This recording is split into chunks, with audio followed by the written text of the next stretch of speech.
Puri Jagannadh Nandamuri Balakrishna combination లో cinema ప్రారంభమైంది.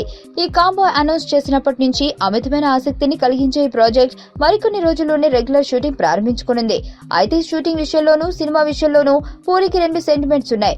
వాటిని తన ప్రతి సినిమాలో ఖచ్చితంగా పాటించేస్తూ ఉంటాడు ఈ మాస్ డైరెక్టర్. అల్యూమినియం ఫ్యాక్టరీలో ఫైట్ సీన్ తో షూటింగ్ ప్రారంభించడం అనే సెంటిమెంట్ ను పోక్రీ టైమ్స్ నుంచి కంటిన్యూ చేస్తున్నాడు పూరి. ఇప్పుడు బాలయ్య మూవీని కూడా కొండాపూర్లోని అల్యూమినియం ఫ్యాక్టరీలోని మొదలు పెట్టనున్నాడట. ఇక విలన్ గ్యాంగ్ తో బాలయ్య చేసే ఓ భీకరమైన ఫైట్ ను తొలుత చిత్రీకరించనుండగా ఇది బాలకృష్ణ ఇంట్రడక్షన్ ఫైట్ సీన్ అని తెలుస్తుంది. ఈ యాక్షన్ ఎపిసోడ్ పిక్చరైజేషన్ పూర్తి చేశాక ఏప్రిల్ నుంచి కొన్ని రొమాంటిక్ సన్నివేశాల షూటింగ్ కు జరపనున్నారని తెలుస్తుంది. అయితే ఇంకా హీరోయిన్లు అనౌన్స్ చేయకపోవడంతో ఏప్రిల్ షెడ్యూల్ పై కొన్ని అనుమానాలున్నాయి. బాలయ్యకు జోడిగా ఇద్దరు కొత్త భామలను తీసుకురావాలన్నది పూరి ఆలోచన కాగా కనీసం ఒకరైనా స్టార్ హీరోయిన్ ఉండాలని నిర్మాతలు పట్టుబడుతున్నారట. అలాగే తన ప్రతి సినిమాలోనూ ఐటెం సాంగ్ ను ఉంచే పూరి ఈ సెంటిమెంట్ కూడా కంటిన్యూ చేయనున్నాడు.